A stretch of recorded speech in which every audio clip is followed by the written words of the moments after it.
Hi, I'm Sean Clark. Today I'm standing in front of Detective Kinderman's house from Exorcist 3, Legion. Welcome to Horror's Hallowed Grounds. 1, 2, 3, 4! Take it on your own time. It's not my problem. Reason that you doesn't mean a fucking thing to me. Take your reasons and drive all night. Alright. Never cared what you said, just dumb and fine. Money and your attitude, I've got some of your gratitude. And yeah, you're not my problem. I've got my problems. Go away, go away.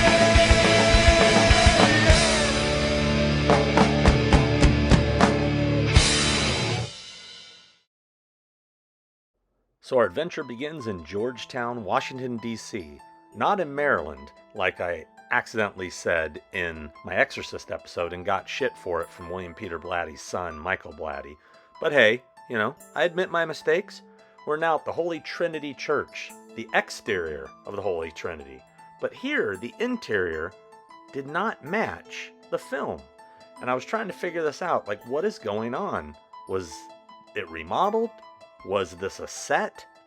Well, my good friend Paul Hollinshead, as usual, did his detective work and he found the correct interior of the church.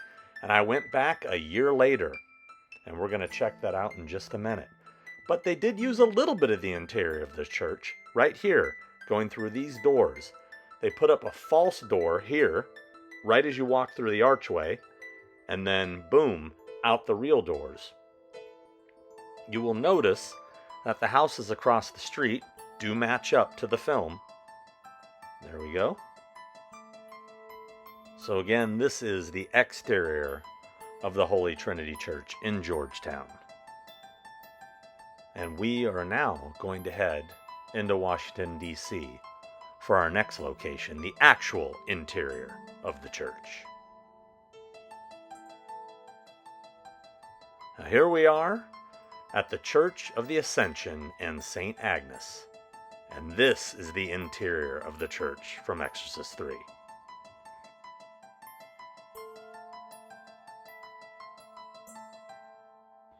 So yes, there were two different churches used for this one church. One for exterior, and this one for the interior.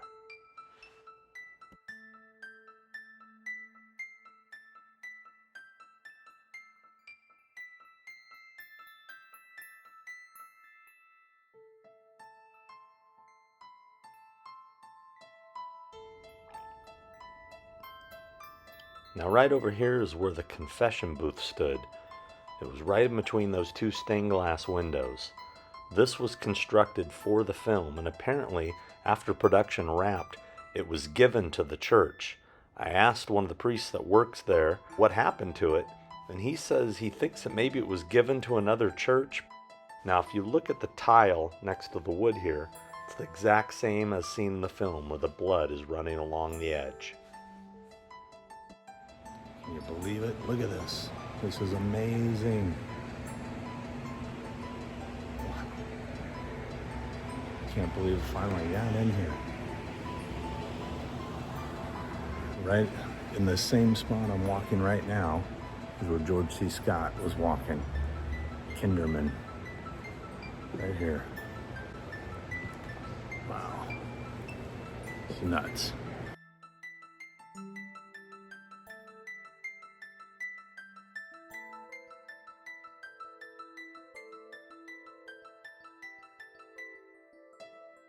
They had the prop Jesus on the crucifix in the exact same spot, hanging from the same chain.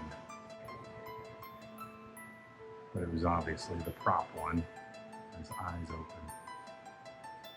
You kind of have to expect him to open his eyes at any second. Come on, don't let me down, Jesus. I guess not. From behind this, it's okay to go back there?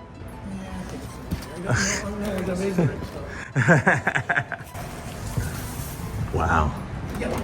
Oh, yes. Wow.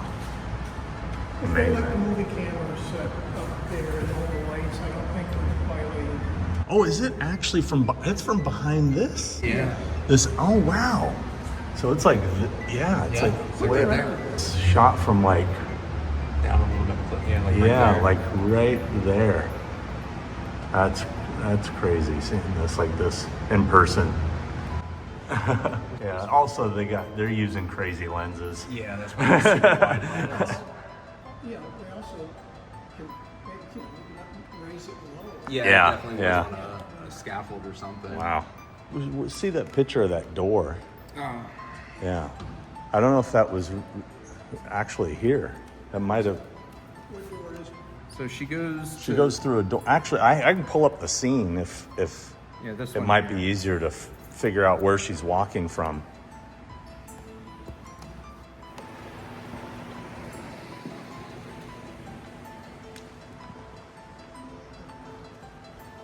Here, let's open. I think that door is a prop. We did not have that. It does go both ways. You know why they probably did that is because since these doors didn't match the other church, so that means, yeah, right. So you're seeing, yeah, you're seeing that right by your arm there. This part of the board. Yeah, and then you can see that on the wall. You see, yes. Yep. Wow. Awesome. Thanks for this light, so. Okay. So what are you looking for? The cop taking the picture, Oh, which would probably be like right here. kind of shooting up. Yeah.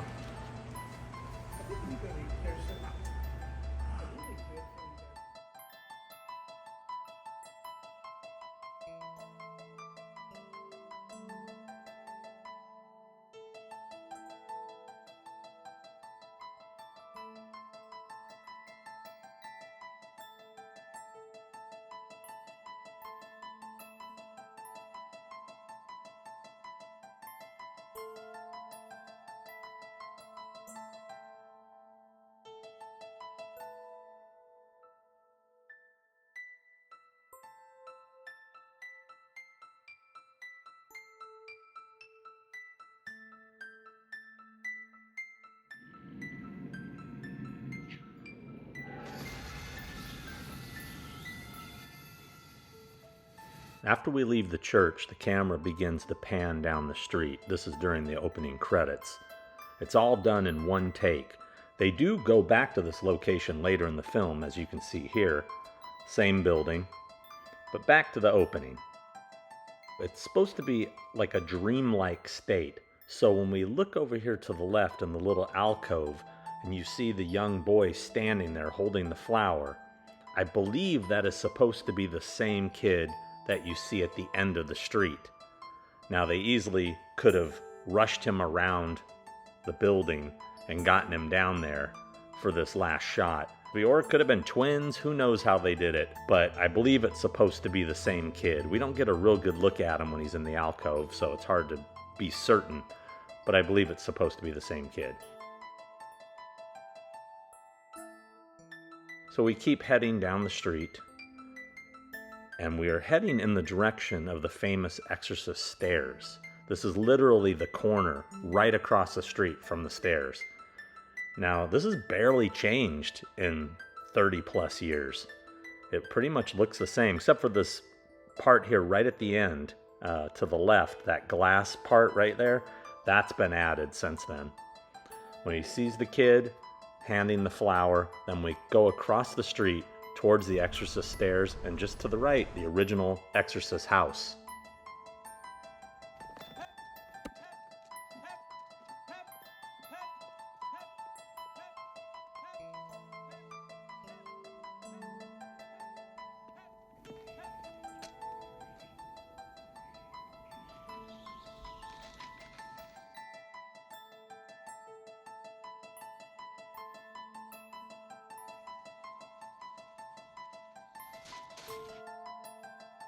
And then we cut to Georgetown University, and this is the Dahlgren Chapel of the Sacred Heart. Yes, the same church we saw in the first film.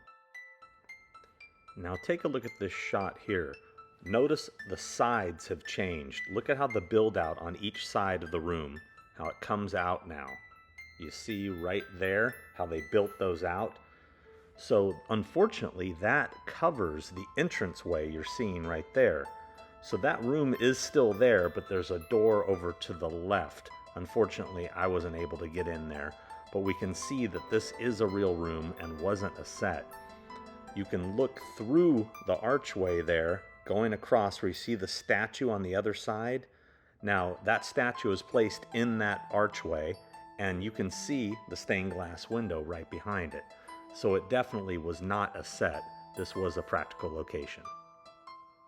Now this area here below the bridge is very difficult to get to, and this dock is completely rotted out and sinking. You can't walk on it. But I got the best angle I possibly could to try to match the film. I think I got pretty close here. This is where they found the boy's body at the opening of the film.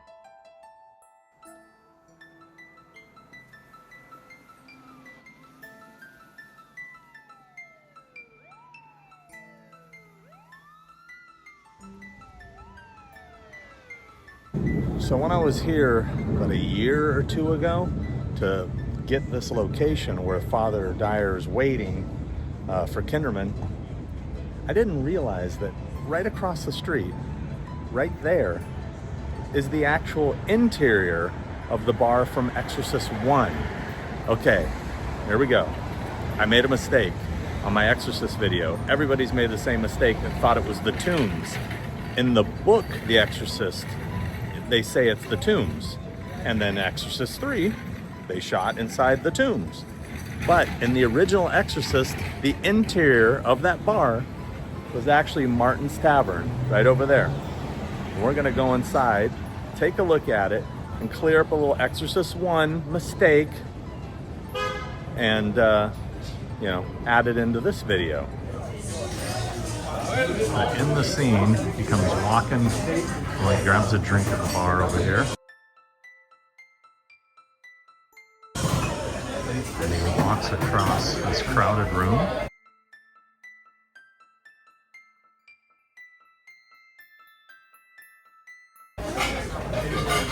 And heads over into this booth right here where Matt's sitting.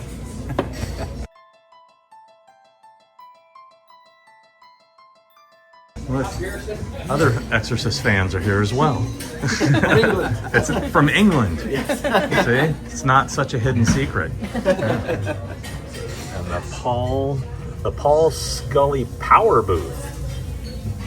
Oh, I don't know what that means, but I don't know. It should say the Father Karras booth is what it should say, right? Am I right? They should change that. 100%. They should change it, yeah.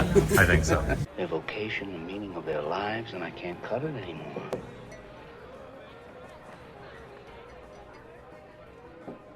I need out. I'm unfit.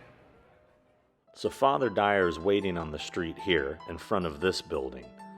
Now, if you look across the street, you'll see it doesn't match the next scene because they cut to a different location when looking through the doors here of what is supposed to be the movie theater. Today, it's actually a CVS. Now I'm going to go outside here, get a better look at the buildings across the street, and you can see those match up. Now, I don't know if this was ever really a movie theater. I'm guessing it might have been, but it's definitely not there today. Now, there's this one scene coming up here as they're walking through the lobby of the movie theater that we see through the window, and we can match up one of the other buildings across the way and to the left. It's right here. See that building out the window? There it is right there. So now we go to the Tombs in Georgetown. This is the bar that's talked about in the original book, The Exorcist, but not featured in the film. But it is featured in Exorcist 3. And here are some of the things that I matched up from the film. But the one thing that doesn't seem to be the same anymore is the booth that they're sitting in. This angle that they're about to show doesn't seem to exist anymore. You can see that there are booths that look like this still, but they don't exist in this exact spot. Maybe they recreated it to get that angle so you could see the bar in the distance, or maybe there was a booth there near that fireplace at one point and they took it out. Either way, it's no longer there today. So now we go to New York City and Grand Central Station. Now, this wasn't actually used in the film. What you see in the movie was a recreation of Grand Central Station, turning it into heaven. However, to be thorough, I felt like I needed to go there and just show it off and show you guys the comparisons of the real place and what they replicated on set. And to be honest with you, it was pretty cool to see in person, because I had never actually been to Grand Central Station before, and it's quite an impressive building. If you ever get a chance to go check it out when you're in New York City, I highly recommend it. I'm at the information booth from heaven. Who would ever thought? I didn't think I'd make it here. Now we're back to Georgetown University, using some of the same locations that were used in the original Exorcist. You might recognize this area where Father Karras visits at one point in the film. Well, in this office right here, this is where Kinderman is. Unfortunately, this door was locked. I wasn't able to look inside to see if that office we see in the film is the same. Well, he steps out this door here, and then he turns and looks to his left down the hallway. Now, this looks very different when he looks down the hallway because all those doors are shut right now. If those doors were open, it would look like that. I unfortunately wasn't able to prop them all open, but I kind of peeked through the window here to get a look at it. Well, just on the other side of this door is where the statue was with the Joker head, right here on the right-hand side. Kinderman steps over to the balcony and is startled by the woman. She then asks him if he can deliver the letter to the father. He agrees to do so, and she takes off down the stairs. What's the matter with these lights? Good night, Alice. Good night, Father. You see those are the same stairs you see in the first Exorcist. I love this shot. The lights come back on. Once again, we're back at the Dahlgren Chapel of the Sacred Heart at Georgetown University. Unfortunately, the day that I was there was this giant tent in the middle of this courtyard obscuring a lot of my shots. Again, this is a hard shot to get because of this tent being in the way. But across the courtyard here, this is where the window would have been, where the priest had his room. But this also is the same room that they had the little brunch in.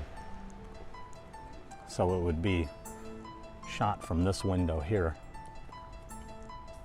the very same window. So you use this room for the priest's room as well as the dining area. So when they're in the dining room, they'd be looking out of this window here. This would be the dining room where they're having brunch or breakfast or something. Looking out into the courtyard. Now this one I got really lucky on. I showed this footage to a student who recognized this library and said, yeah, that library is here on campus, but it's off limits to the public. Students can't even go to this library. It's specifically for the clergy only that work at the university. And it is called the Riggs Library, and it's located on the 3rd floor of Healy Hall.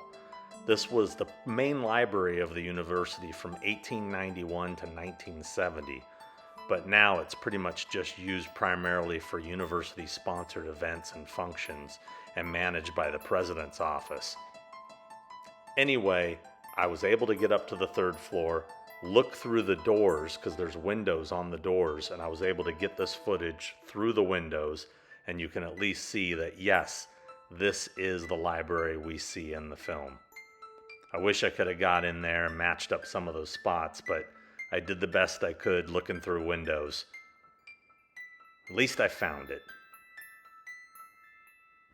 This is one of 2 entrances used for the hospital in the film.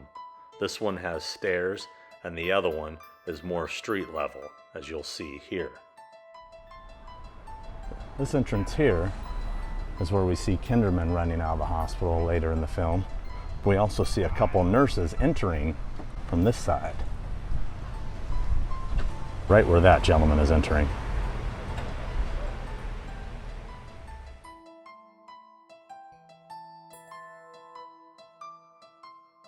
Jumps in the police car that's parked right here, and the camera pans this way to see them head off in this direction.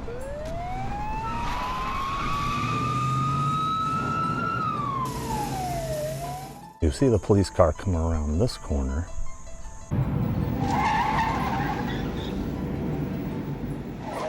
And it pulls up right to this spot right here. Go around the back.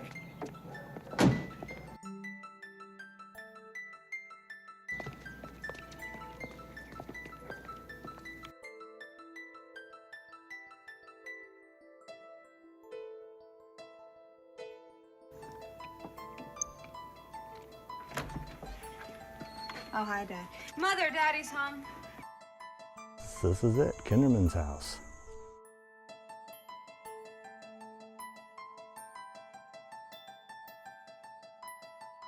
All of the hospital interiors, including that iconic hallway scene, were all built in Wilmington, North Carolina at De Laurentiis Studios, which is now today Sony Studios.